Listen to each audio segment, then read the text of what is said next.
Welcome to Dhanmokshi YouTube channel. ನಾನಿವತ್ತು ನಾವು ಆನ್ಲೈನಲ್ಲಿ ಒಂದು ಸೈಕಲ್ ಪರ್ಚೇಸ್ ಮಾಡಿ ಅದ್ರ ಬಗ್ಗೆ ಎಕ್ಸ್ಪ್ಲೇನ್ ಮಾಡೋದು. ಪ್ಲೀಸ್ ಎಲ್ಲರೂ ಸಬ್ಸ್ಕ್ರೈಬ್ ಮಾಡ್ಕೊಂಡು ಚಾನಲ್ನ ನೋಡಿ.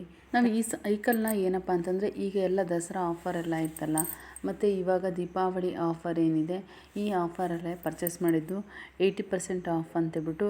ಇದು ಸೈಕಲ್ ಬೆಲೆ 12,500 ಇದೆ. ಆದರೆ ನಮಗೆ ಸಿಕ್ಕಿದ್ದು 5,200 ಇಷ್ಟಕ್ಕೆ ನಮಗೆ ಸಿಕ್ಕಿದ್ದು. 5,200ಗೆ ನಮಗೆ ಇದು ಸಿಕ್ತು. ನಾವು ಇದನ್ನು ಫ್ಲಿಪ್ಕಾರ್ಟಿಂದ ಪರ್ಚೇಸ್ ಮಾಡ್ಕೊಂಡಿದ್ದು. ನಾವು ಹೊರಗಡೆ ಇದನ್ನು ಸ್ಟೋರಲ್ಲಿ ಕೇಳಿದ್ದಕ್ಕೆ ಮಾಮೂಲಿ ನಮಗೆ 12,000 ಸಮಥಿಂಗ್ ಏನೋ ಹೇಳಿದರು. ನಾವು ಅದಕ್ಕೆ ಈ ಒಂದು ಆಫರ್ ಏನಿದೆ ಈ ಆಫರಲ್ಲಿ ಪರ್ಚೇಸ್ ಮಾಡಿದ್ದು. ನಮ್ಗೆ ಒಳ್ಳೆ ಬೆನಿಫಿಟ್ ಆಯಿತು ಇದರಿಂದ.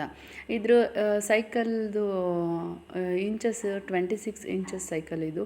ದೊಡ್ಡವರು ಈಗ ಹೊಡಿಬೋದು, ಮಕ್ಕಳು ಹೊಡಿಬೋದು. ಈ ಥರ ನಾವು ಎರಡು ಬೋತ್ ಯೂಸ್ಗೋಸ್ಕರನೇ ನಾವು ಈ ಸೈಕಲ್ನ ಪರ್ಚೇಸ್ ಮಾಡಿದ್ವಿ. ನಿಜವಾಗ್ಲೂ ತುಂಬ ಚೆನ್ನಾಗಿ ಯೂಸ್ ಆಗುತ್ತೆ. ಬೇಕು ಅಂದವರು ಪರ್ಚೇಸ್ ಮಾಡ್ಕೊಳ್ಳಿ. ಈಗ ಒಳ್ಳೆ ಆಫರ್ ಇದೆ. ನೀವು ಸ್ಟೋರ್ಗೆ ಹೋಗಿ ಪರ್ಚೇಸ್ ಮಾಡ್ತೀವಿ ಅಂತಂದರೆ 12,000 ಆಗುತ್ತೆ. ಅದಕ್ಕಿಂತ ಒಂದು 5,000 ಪರ್ಚೇಸ್ ಮಾಡ್ಕೊಬೋದಲ್ವ ಆರಾಮಾಗಿ. Easy purchase. ಜೊತೆಗೆ ಫ್ಲಿಪ್ಕಾರ್ಟಿಂದನೇ ಈ ಸೈಕಲ್ನ ಇನ್ಸ್ಟಾಲೇಷನ್ಗೋಸ್ಕರ ಕಳಿಸ್ಕೊಡ್ತಾರೆ. ಅವರು ಬಂದ್ಬಿಟ್ಟು ಇದನ್ನು ಇನ್ಸ್ಟಾಲೇಷನ್ ಎಲ್ಲ ಮಾಡ್ತಾರೆ. ನಮಗೆ ಅದು ಡೆಲಿವರಿ ಆದಮೇಲೆ ಈಗ 4 ಡೇಸ್ ಒಂದು 3 ಡೇಸಿಗೆಲ್ಲ ಬಂದು ಇದನ್ನು ಇನ್ಸ್ಟಾಲೇಷನ್ನ ಮಾಡಿಕೊಡ್ತಾರೆ. ಸೈಕಲ್ ಇನ್ಸ್ಟಾಲೇಷನ್ನ ಮಾಡಿಕೊಡ್ತಾರೆ. ಜೊತೆಗೆ ಅವರು 99 ರುಪೀಸ್ ಅಷ್ಟನ್ನು ನಮ್ಮಿಂದ ಪೇ ಮಾಡಿಸ್ಕೋತಾರೆ ಅಷ್ಟೇ, ಬೇರೆ ಏನೂ ಇರಲ್ಲ. ನೀವು ಈಸಿಯಾಗಿ ಮಾಡ್ಕೊಬೋದು, ಪರ್ಚೇಸ್ ಮಾಡ್ಕೊಬೋದು. ಇದನ್ನು ಇನ್ಸ್ಟಾಲೇಷನ್ ಮಾಡೋರು ಕೂಡ ನೀಟಾಗಿ ಅವರು ಒಂದೊಂದನ್ನು ಚೆಕ್ ಮಾಡಿ ನೀಟಾಗಿ ಇನ್ಸ್ಟಾಲ್ ಮಾಡಿಕೊಡ್ತಾರೆ ಪ್ರತಿಯೊಂದನ್ನು.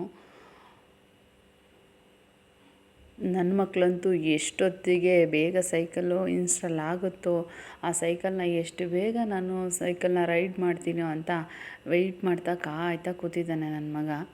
Ready to cycle ride. ನನಗಂತೂ ತುಂಬ ಖುಷಿಯಾಯಿತು ನಿಜವಾಗ್ಲೂ. ತುಂಬ ಏನು ನಾವು ಇದಕ್ಕೋಸ್ಕರ ಇನ್ವೆಸ್ಟ್ ಮಾಡಿ ತಗೊಳ್ಳೋ ಅಂಥದ್ದೇನಿಲ್ಲ. ಈಗ ಹೊರಗಡೆ ಹೋಗಿ ನಾವು ಪರ್ಚೇಸ್ ಮಾಡಿದ್ರೆ 1 ಡಬಲ್ ಮಾಡಬೇಕಾಗತ್ತೆ. ನೋಡಿ, ನಾನಿದು ಬಿಲ್ಲು ನಾನು ಪರ್ಚೇಸ್ ಮಾಡಿರೋ ಅಂಥ ಬಿಲ್ಲು ರೆಡಿ ಆಗೋ ಅಷ್ಟೊತ್ತಿಗೆ ನಮ್ಮ ಮನೆಯವರು ಡ್ಯೂಟಿಯಿಂದ ಬಂದರು. ಅಷ್ಟೊತ್ತಿಗೆ ನನ್ನ ಮಗ ಆಗಲೇ ಒಂದು ರೌಂಡ್ ಸೈಕಲ್ನ ಹೊಡ್ಕೊಂಡು ಬಂದ. ನೆಕ್ಸ್ಟ್ ನಮ್ಮ ಮನೆಯವರು ನಾನು ಒಂದು ರೌಂಡು ರೈಡ್ ಮಾಡಬೇಕು ಅಂತ ಹೇಳ್ಬಿಟ್ಟು ಅವರು ಮಾಡೋಕ್ಕೆ ಶುರು ಮಾಡಿದ್ರು. ನೋಡಿ, ನಿಜವಾಗ್ಲೂ ಈ ರೀತಿಯಲ್ಲಿ ನಮಗೆ 2 in 1 ಯೂಸ್ ಆದರೆ ಬೆನಿಫಿಟ್ ಆಗುತ್ತೆ ನಮಗೆ. ನಾವು ತಗೊಂಡಿದ್ದಕ್ಕೂ ಏನು ಲಾಸ್ ಅಂತ ನಮ್ಗೆ ಅನಿಸಲ್ಲ. ಈ ರೀತಿಯಲ್ಲಿ ನಾವು ಈಸಿಯಾಗಿ ಪರ್ಚೇಸನ್ನು ಮಾಡ್ಕೋಬೋದು. ನೋಡಿ, ಆರಾಮ್ಸೆ ಸೈಕಲ್ನ ದೊಡ್ಡವರು ಕೂಡ ರೈಡ್ ಮಾಡ್ಬೋದು. ಈ ಒಂದು ಇನ್ಫಾರ್ಮೇಷನು ನಿಮಗೆ ಯೂಸ್ ಆಗಿದೆ ಅಂತ ನಾನು ಭಾವಿಸ್ತೀನಿ. ಜೊತೆಗೆ ಇವತ್ತು ಪಾಲಕ್ ಚಪಾತಿನ ಮಾಡಿದ್ದೀನಿ. ಈ ಪಾಲಕ್ ಚಪಾತಿಯನ್ನು ಮಾಡೋದಕ್ಕೆ ನಾನು ಯಾವ್ಯಾವ ಒಂದು ಇಂಗ್ರೀಡಿಯೆಂಟ್ಸ್ನ ಯೂಸ್ ಮಾಡಿದ್ದೀನಿ ಅನ್ನೋದನ್ನು ನಿಮಗೆ ಹೇಳೋಕ್ಕೆ ಇಷ್ಟಪಡ್ತೀನಿ. ಈ ಪಾಲಕ್ಕು 1 ಕಟ್ಟನ್ನು ತೊಗೊಂಡಿದ್ದೀನಿ. 1 ಕಟ್ ಪಾಲಕ್ಕು, ಜೊತೆಗೆ ಸ್ವಲ್ಪ ಕಾಯಿ ಪೀಸ್ಗಳನ್ನ ತೊಗೊಂಡಿದ್ದೀನಿ. ಇದೆರಡನ್ನೂ ಹಾಕಿ ನಾನು ನೀಟಾಗಿ ಪೇಸ್ಟ್ ಮಾಡ್ಕೊಂಡಿದ್ದೀನಿ. ಪೇಸ್ಟ್ ಮಾಡಿಕೊಂಡು ಅದರಲ್ಲಿ ನಾನು ಇವಾಗ ಈ ಪೇಸ್ಟ್ ಆದಮೇಲೆ ನೆಕ್ಸ್ಟು ಫಸ್ಟಿಗೆ ನಾನು ಈ ಪೇಸ್ಟ್ನ ಒಂದು ಬೌಲ್ಗೆ ಹಾಕ್ಕೊತೀನಿ. ಈ ಬೌಲ್ಗೆ ಏನು ಮಿಕ್ಸಿ ಮಾಡಿದ್ದೀನಿ ಇದನ್ನು ಹಾಕ್ಕೊಂಡು ನೆಕ್ಸ್ಟು ಇದಕ್ಕೆ ನಾನು ಬಳಸ್ತಾ ಇರೋವಂಥದ್ದು ಚಪಾತಿಗೆ ಸಾಫ್ಟಾಗಿ ಬರಲಿ ಅನ್ನೋ ಒಂದು ಕಾರಣಕ್ಕೋಸ್ಕರ ನಾನು ಚಪಾತಿಗೆ ಯಾವಾಗಲೂ ಕಾಯಿಸಿದಂಥ ಹಾಲನ್ನು ಕೂಡ ಇದಕ್ಕೆ ನಾನು ಅಪ್ಲೈ ಮಾಡ್ತೀನಿ. ಹಾಲು ಜೊತೆಗೆ ಹಾಲನ್ನು ಹಾಕಿ ನೆಕ್ಸ್ಟು ಅದಾದ ನಂತರ ನಾನು ಮೂರು ಅಥವಾ ಇನ್ನೊಂದು ಬೌಲ್ ಹೆಚ್ಚಾಗಿ 4 ಬೌಲಷ್ಟು ನಾನು ಗೋಧಿ ಹಿಟ್ಟನ್ನು ತಗೋತೀನಿ. ಯಾಕೆಂತಂದರೆ ನನಗೆ ಮಧ್ಯಾಹ್ನಕ್ಕೂ ಮಕ್ಕಳಿಗೆ ಚಪಾತಿನೇ ಬಾಕ್ಸ್ಗೆ ಹಾಕೋದ್ರಿಂದ ನನಗೆ ಸ್ವಲ್ಪ ಜಾಸ್ತಿ ಬೇಕಾಗುತ್ತೆ. ಹಾಗಾಗಿ 4 ಬೌಲು ನಾನು ಗೋಧಿ ಹಿಟ್ಟನ್ನು ತಗೊಂಡು ಮಿಕ್ಸ್ ಮಾಡ್ತೀನಿ. ಜೊತೆಗೆ ಒಂದು ಇಂಪಾರ್ಟೆಂಟ್ ವಸ್ತುನ ನಾನು ಇದಕ್ಕೆ ಸೇರಿಸ್ತೀನಿ. ಇಂಗ್ರೀಡಿಯೆಂಟ್ಸ್ನ ನಾನು ಸೇರಿಸ್ತೀನಿ. ಅದು ಯಾವುದು ಅಂತಂದರೆ ಬೆಣ್ಣೆನ ಯಾಕೆ ಇದಕ್ಕೆ ಯೂಸ್ ಮಾಡ್ತೀನಿ ಅಂತಂದರೆ ನಿಜವಾಗ್ಲೂ ಅದು ಒಂದು ರೀತಿಯಲ್ಲಿ ಅದ್ಭುತವಾದಂಥ ಟೇಸ್ಟನ್ನು ಕೊಡುತ್ತೆ. ನೀವು ಬರೀ ಚಪಾತಿನೇ ತಿಂದ್ರೂ ಇಲ್ಲ ಅಂತಂದರೂ ಒಂದು 4-5 ಚಪಾತಿನ ಬರೀ ಚಪಾತಿನೇ ತಿನ್ಬೋದು. ಅದರಿಂದ ನಿಜವಾಗ್ಲೂ ಬರೀ ಚಪಾತಿನೇ ತಿನ್ಬೋದು. ಅಷ್ಟು ಟೇಸ್ಟಿಯಾಗಿ ಚಪಾತಿ ಸಾಫ್ಟಾಗಿ ಬರುತ್ತೆ. ನೋಡಿ, ಈ ರೀತಿಯಲ್ಲಿ ಬೆಣ್ಣೆನ ತಗೊಂಡು ನಾನು ಸ್ವಲ್ಪ ಮಿಕ್ಸ್ ಮಾಡಬೇಕಾದ್ರೆ ಹಿಟ್ಟು ಎಲ್ಲ ಸ್ವಲ್ಪ ಮಿಕ್ಸ್ ಆದ ನಂತರ ನಾನು ಬೆಣ್ಣೆನ ಹಾಕಿ ಇದನ್ನು ಮಿಕ್ಸ್ ಮಾಡ್ಕೊತೀನಿ. ನೆಕ್ಸ್ಟು ನೀಟಾಗಿ ಈ ರೀತಿಯಲ್ಲಿ ಕಲಿಸ್ಬಿಟ್ಟು ಒಂದು ಕಡೆ ಇಟ್ಕೊಂಡು ಸ್ವಲ್ಪ ಹಿಟ್ಟನ್ನು ತೆಗೆದುಕೊಂಡು ನಾನು ಚಪಾತಿನ ಒತ್ಕೊತಾ ಇದ್ದೀನಿ. ನೋಡಿ, ಚಪಾತಿ ಈ ರೀತಿ ಸಾಫ್ಟಾಗಿ ಮೃದುವಾಗಿ ಬರುತ್ತೆ ಚಪಾತಿ. ನೀವು ಮಧ್ಯಾಹ್ನವರೆಗೆ ಇಲ್ಲ ಸಂಜೆವರೆಗೆ ಇಟ್ಕೊಂಡು ಚಪಾತಿ ಹೀಗೆ ಸಾಫ್ಟಾಗೇ ಇರುತ್ತೆ.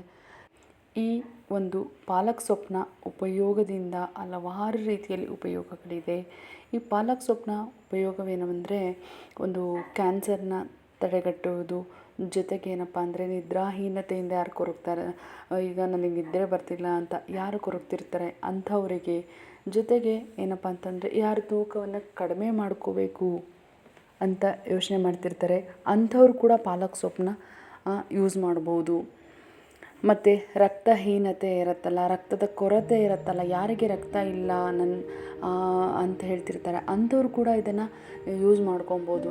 ಈ ಸೊಪ್ಪನ್ನು ಈ ರೀತಿಯಲ್ಲಿ ಯೂಸ್ ಮಾಡೋದ್ರಿಂದ ನಮಗೆ ಹಲವಾರು ತೊಂದರೆಗಳಿಂದ ನಾವು ಆಚೆ ಬರ್ಬೋದು. ಇದಕ್ಕೆ ಮಕ್ಕಳಿಗೂ ಕೂಡ ಇದನ್ನು ಹೆಚ್ಚಾಗಿ ಕೊಡೋದಕ್ಕೆ ಟ್ರೈ ಮಾಡಿ. Thank you for watching. Thank you.